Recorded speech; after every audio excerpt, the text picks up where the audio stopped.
Welcome to the Commercial Real Estate Investing from A to Z podcast. I'm your host, Steph Boldrini. This podcast is for everyone who wants to be part of our real estate family and learn commercial real estate investing from A to Z. I'll be sharing with you tips for real estate investing while being mentored by a few people with several years of experience so that you and I can make the least amount of mistakes as possible and succeed a lot faster. My goal is to keep things very straightforward because I value your time and you are here to learn. With that, in the last episode, we had a mastermind conversation with top experts in the real estate investing world on what steps they're taking to mitigate the situation that we're going through right now. And in this episode, we are going to focus on one asset class, and that is self-storage.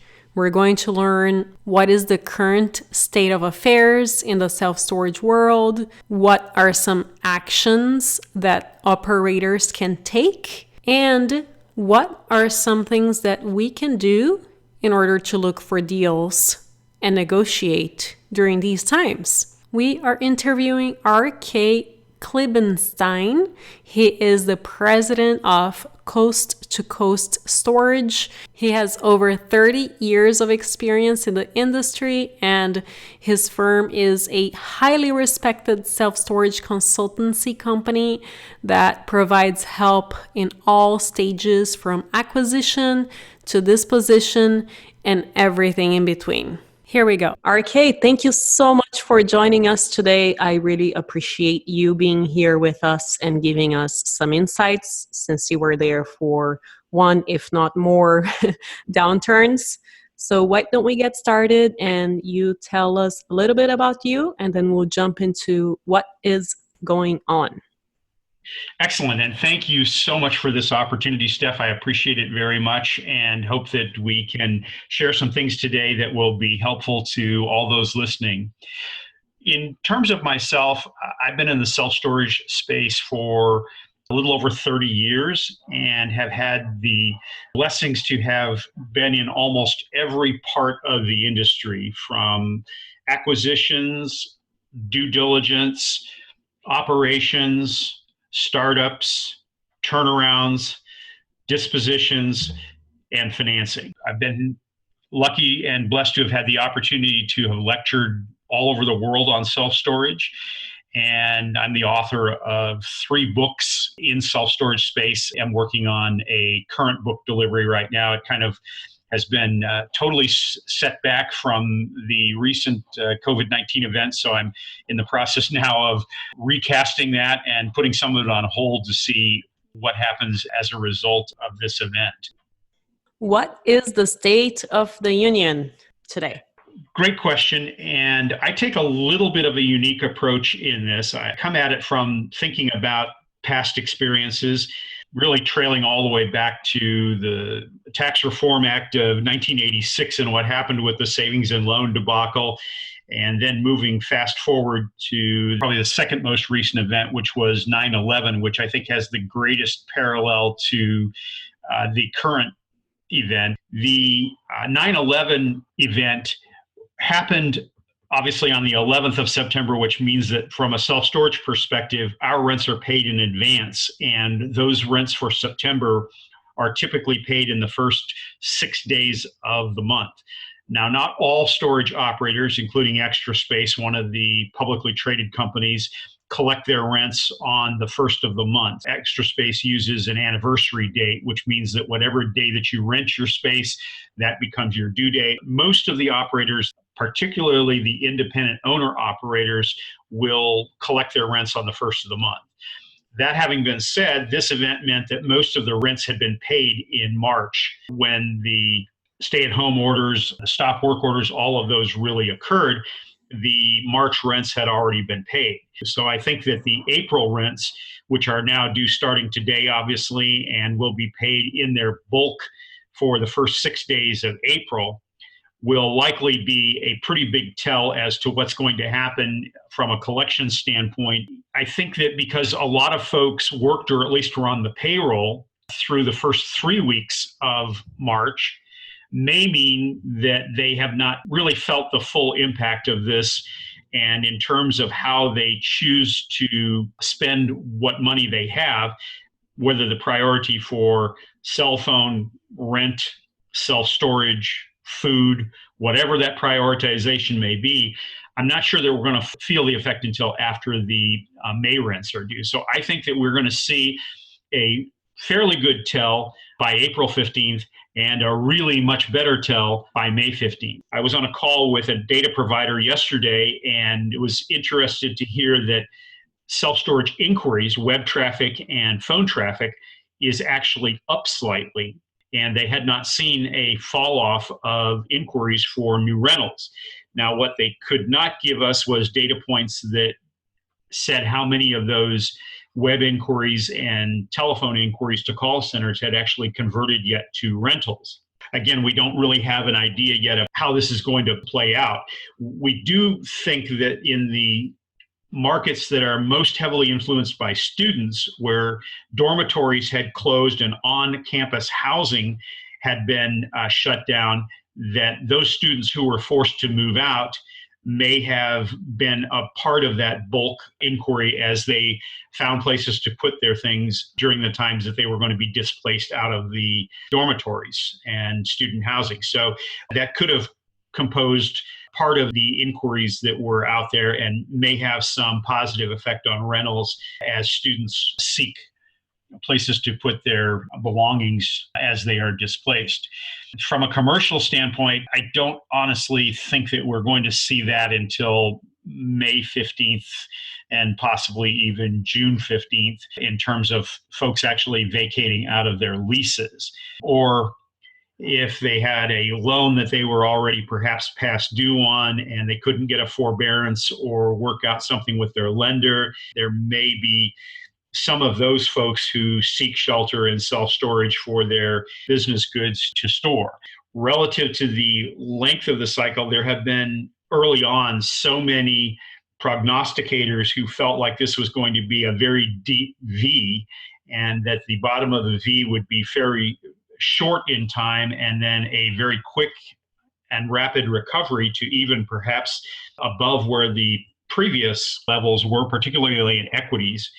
And after having spoken to a number of folks in the equities market, wealth managers, advisors, et cetera, I think their general sentiment is that this is going to be more U-shaped, not as V-shaped as maybe some of the others have predicted or the early predictions were, and that we may not see a full recovery of this for as much as 24 to 36 months. And I think that how that plays into commercial real estate and to self-storage transitions favorably in some cases because self-storage has been recession resilient or resistant in almost all downturns. Even during the Great Recession, 2008, 2009, we saw self-storage one of the last sectors to be hit and one of the early sectors to recover. That should have a same kind of scenario amongst stabilized properties in this environment. The biggest challenge is going to occur because we have had so much new product developed since the recovery from the recession, and there is still so much new self-storage development being completed at this time that we have never had a recession or an event at this point in the cycle where the inventory, particularly of unrented space in new projects, is so high. The other interesting development here is that our products have become a bit more gentrified. In 1986, when we had a recession after the Tax Reform Act and financing collapsed because of the savings and loans debacle, we were a fairly young industry at that point. We didn't have nearly as many stores as we have today in self-storage, and we certainly didn't have a lot of new development at that time, and we didn't have a lot of experience factor. By the time we got to 9/11, the industry had matured to a much greater extent. but we still didn't have quite as much inventory as we have today, and it wasn't quite as gentrified or as mature as it is today. So we're also going to see now the effect on older stores that maybe could have or should have put more capital into releasing their reserves that they had for replacements and doing things like painting roofs. Asphalt or concrete are big areas in exposure to self-storage. And probably the last major component that needs to be replaced are the doors, because those doors that were put on in the first 2 to 3 decades of our industry, remembering that our industry didn't really start until late 60s, early 70s. And as a result of that, we hadn't built as though this was going to be a long-term play. Steph, it's interesting that back in the day, in the 60s, 70s, and even early 80s, we thought of self-storage as a land banking play. And that the locations we chose were in the back of industrial parks. They were at the end of cul-de-sacs. They were down the road. They weren't at Main and Main or Main and 2nd Street, where locations are really focused today. And so those older products are not in the public eye nearly as much as new product that's been built, where we've really encroached into the retail atmosphere as we have greatly increased the level of investment in a store. Back in the day, you would build 25 or 30,000 net rentable square feet, and self-storage could be built in its early days for $20 a foot. Today, those construction costs run closer to $85 to $90 a foot in almost any market. And so we have a much bigger investment today. We have a much higher profile location today, which means that our exposure in new projects is much greater than it was even in the 9/11 category. So we do have a bit of a different environment, and that may mean that we're not able to use quite the same predictors that we did in the past, but I do think we have a much better footprint to look back to in the 9/11 experience than we have had before. What does it mean really for all the different components of our business? Well, for tenants, it means that they may have to stop making payments because they just don't have that component. For new incoming tenants, one of the most interesting parts is I spoke to a couple of owner-operators who early on were able to execute the lease agreement process 100% online with no contact. And that is not ubiquitous in our industry. That is still reserved to a more select group of owner-operators, although I have seen press releases over the last week where those that were trailing and lagging in their ability to rent totally online, particularly in large owner-operator groups, they have accelerated the ability to do that. They've executed the technology they've needed. And a lot of those that were lagging behind in that aspect are now coming on board and are able to fully rent without contact. So those who have not started that process or have even maybe not thought about it are going to probably lag behind in the ability to rent new units and spaces if they have to close their offices or limit their contact. I've made recommendations to a couple of my clients that they offer to waive rent payments in May and June if we're not fully back to work for those tenants who have been tenants over a year or over 2 years as a reward, if you will, for their loyalty and their perhaps continued loyalty.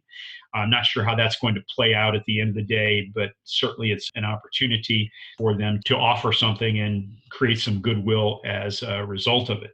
The other interesting part of this is how it's handled from a lien perspective for the self-storage operator to their tenants.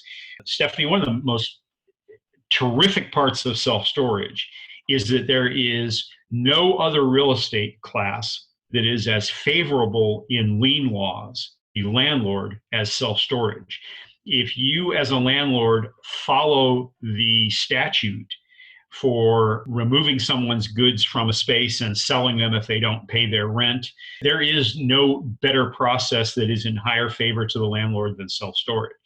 Now the question is begged, do I go ahead and continue to work through the lien process if my rents are unpaid? And there are notifications that occur in this process. Typically between 5 and 6 days, you charge the first late charge and lock them out of the gate so they don't have access to their space, which you're actually entitled to do day one after their rent is unpaid. And then typically on the 10th of the month, you would send them a notice that says that the lien process is going to begin and that an overlock has been placed on your space, which is a lock that the landlord puts on the tenant space so they simply can't access their space without coming into the office to get that lock removed. Then there are some notifications that occur.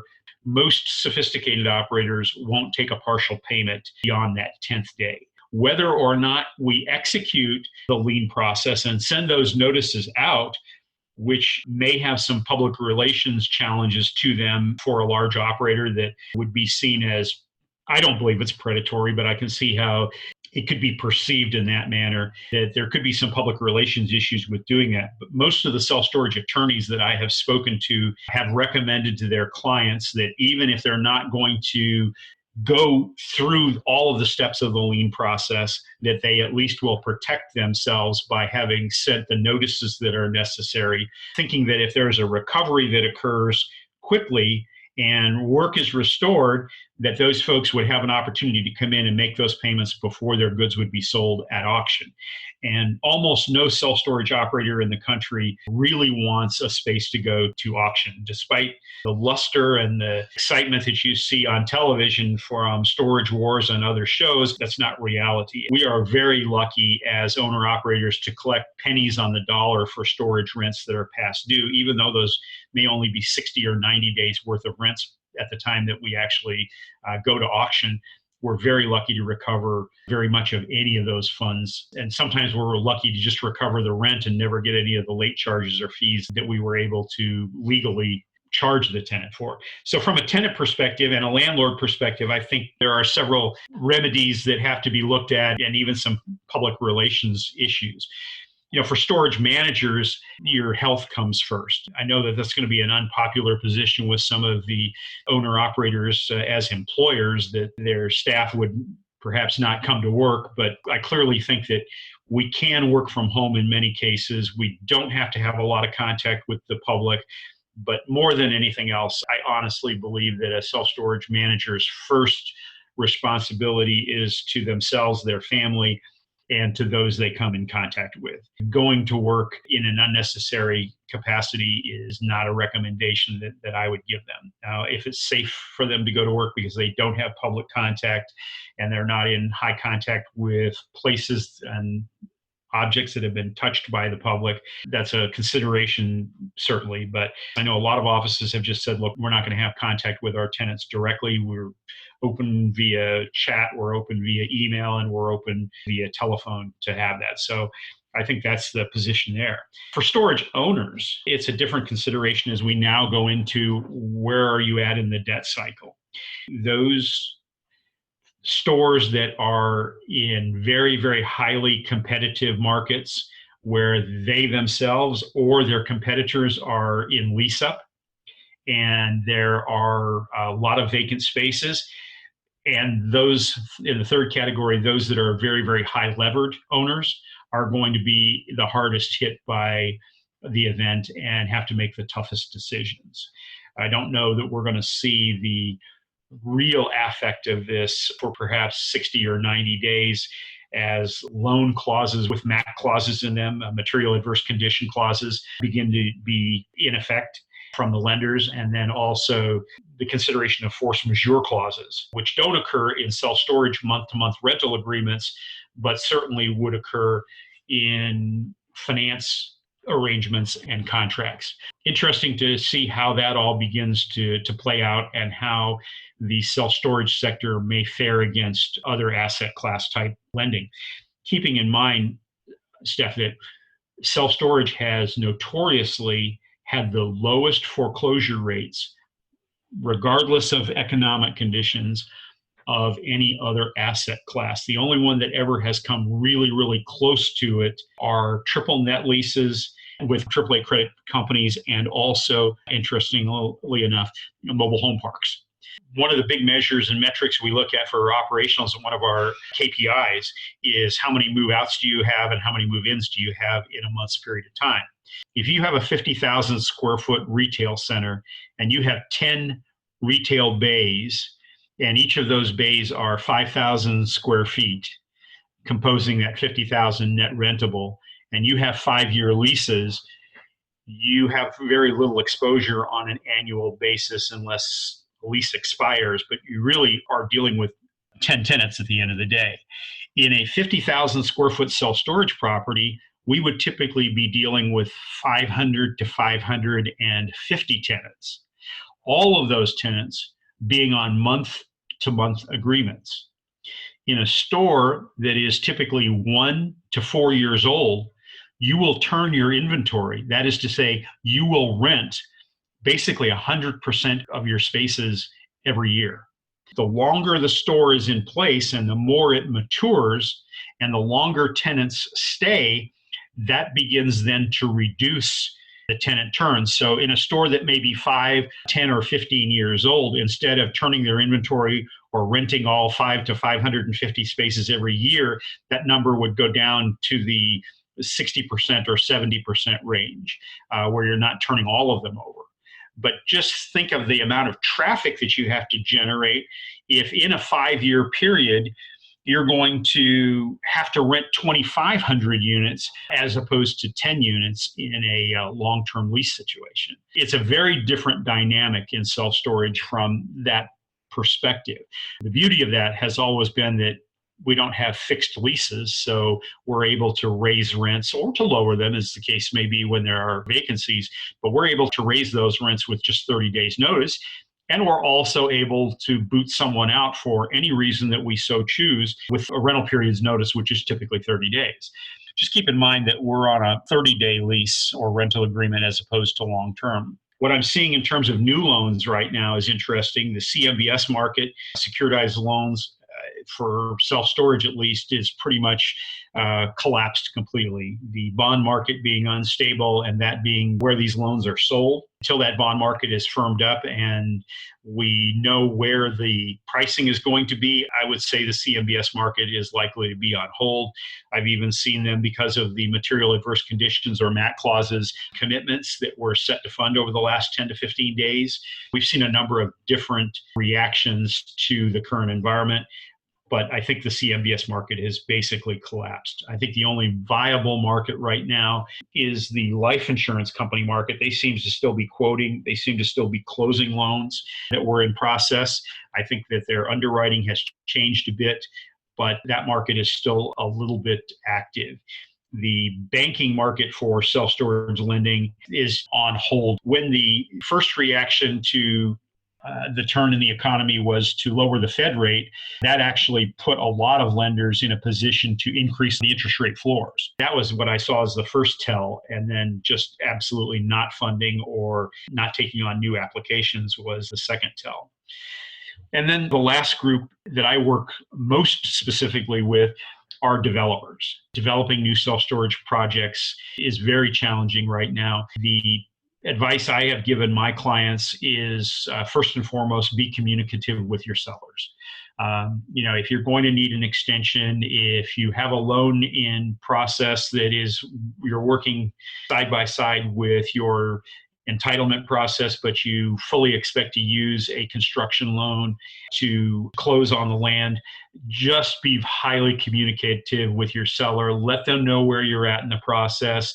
Maybe even in full transparency, giving them access to your relationship manager at your lender so that everybody knows who's on first and what's on second. And I would say be communicative across the board, whether you're a manager, you're a tenant, you're a self-storage owner, operator, landlord, a lender, or a developer. My number one advice to everyone is just keep the lines of communication as wide open as possible. Hiding from it right now and not coming to the table is probably the worst thing that you can do. Not the most cherished of tasks, but I believe it should be very high on your priority list to open those dialogues. if you are moving ahead with purchase and sale agreements for developments, my advice is that you make sure that the timing on that to get to either close of due diligence and or to settlement is typically based on the entitlement process. We usually tie it and say, look, we'll close 30 days after we get our use approval and site plan approval. That's kind of the typical developer's due diligence period. And today, because we don't know what's going to happen with public hearings, we don't know what's going to happen with building inspections. Instead of tying it to calendar days, which we typically do, is to predict how long it'll take us to get through the entitlement process. And then we'll say, okay, if it's 8 months, then we're going to ask for an 8-month contract. Instead of doing that, I would say tie it to, if you need 3 public hearings to get through, tie it to 15 days after the 3 public hearings. But it's going to be more fluid, certainly less comfortable perhaps for sellers because they're going to be open-ended on a close of due diligence, money going hard, and settlement date. But if they want to stay in the game, that's really my advice right now, is to tie it to your loan commitment if you're going to be needing that in order to construct, or the entitlement process. You answered one of my questions on how should the operators prepare for this. So thank you so much. My last question is, do you have any approaches on how to look for deals and how to negotiate during these times? I'm actively looking at transactions right now on behalf of a couple of my clients. Certainly, we're much more cautious and our underwriting has changed significantly. So I don't think it's time yet to be put in a position to be opportunistic based on transactions that weren't opportunistic before March 1st. It's still status quo along those lines, although it'd be interesting to see those call for offers dates that occurred between March 10th and today, what's happened with those and what the reaction has been from potential buyers. We had an offer in place on a property in Florida in almost a tertiary market, but certainly a secondary market, an existing store fully stabilized that we were going to expand. We were in the best and final group, and then as brokers often do in the self-storage space, best and final never means best and final. It means that you're going to get one more chance to have a higher price extracted from you as a buyer, which is exactly what happened. The brokers came back and said, okay, it's not really final and best, but now we have a new final and best, and we want you to tell us how much you're going to step up. And my group said, you know what? We'll stay at where we were. We were comfortable with our original offer, but we're not going to get more aggressive. I think that my advice to anyone, and I think what we're going to see happening, is that there are going to be much more conservative offers put out because we don't know how the lenders are going to react. We don't know how collections are going to react, all of those things as we go forward over the next 6 months. So I think that we're going to see a increasing cap rate, which certainly doesn't hurt my feelings as a buyer of storage projects.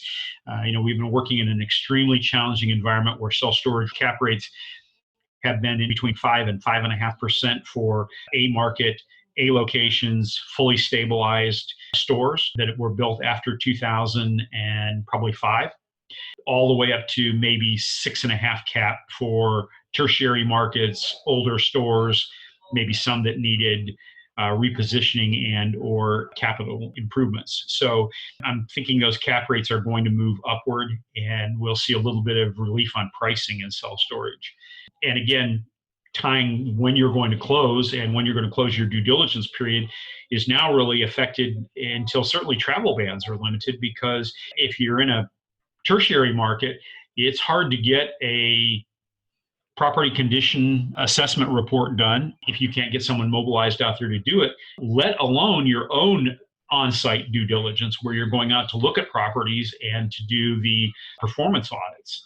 So all of those now timeframes become a bit of a moving target, and it's not as easy and clean to say, which was typical in self-storage, a 45-day due diligence period with a 15-day close. I believe that that's pretty much market for almost all previous self-storage transactions is the 45-15 formula. I don't know how that might relate to multifamily. And, in self-storage, it's a little bit different because the oversupply has caused rents to drop in almost every major market. I'd love to have a conversation sometime about the paradigm shift that's occurring in self-storage relative to the affect from overbuilding and from new building. But certainly one of those is a migration from primary markets to secondary markets. And then I saw a couple of groups talking about now maybe even looking into tertiary markets to seek a safe haven from overdevelopment. And that overdevelopment has materialized in a reduction in rental rates. Again, because we have those 30-day contracts and we can increase those rates, we can put somebody in at a teaser rate and then very quickly move them up to higher rent markets. So all of that makes very, very easy rent manipulation. But what happens in the revenue management tools that are deployed in self-storage, which are no different from airline seats, hotel rooms, car rentals, it's totally supply and demand based. And when a new self-storage property opens up 500 yards down the road with 1,000 new spaces, and they're the new kid on the block with the shiniest windows, and they look the best, and all of a sudden, in order to get full, to put what we call butts in the seats to rent space, they'll reduce the rate from a standard rate of, let's call it just to use easy math, from $200, they'll reduce it down to $100 to induce folks to take rentals. Well, that affects everybody all the way down the chain, because the natural reaction for the guy who's fully stabilized, at least on his new rentals coming in, is to bring their price down so that they can help to share in the new tenant move-ins that are out there. We already had a pretty interesting situation in most major metropolitan markets that had felt development. Those rents were already suppressed. So I don't know that we're going to see yet another cut and tier significantly in rent reduction, because it had already happened in many cases. So you're right, though. It's going to be very interesting to see how all sectors of real estate are affected by the current event.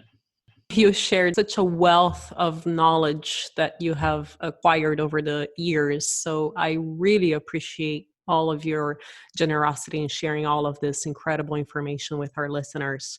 How can our listeners get in touch with you? I thank you for that opportunity. The email address is very easy. It's rk@askrk.com, askrk.com.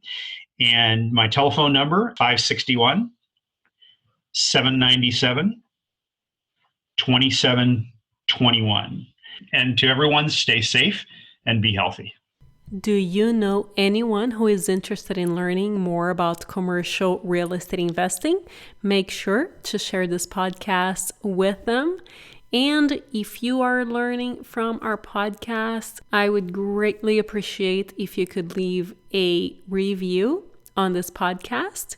And I will see you next time.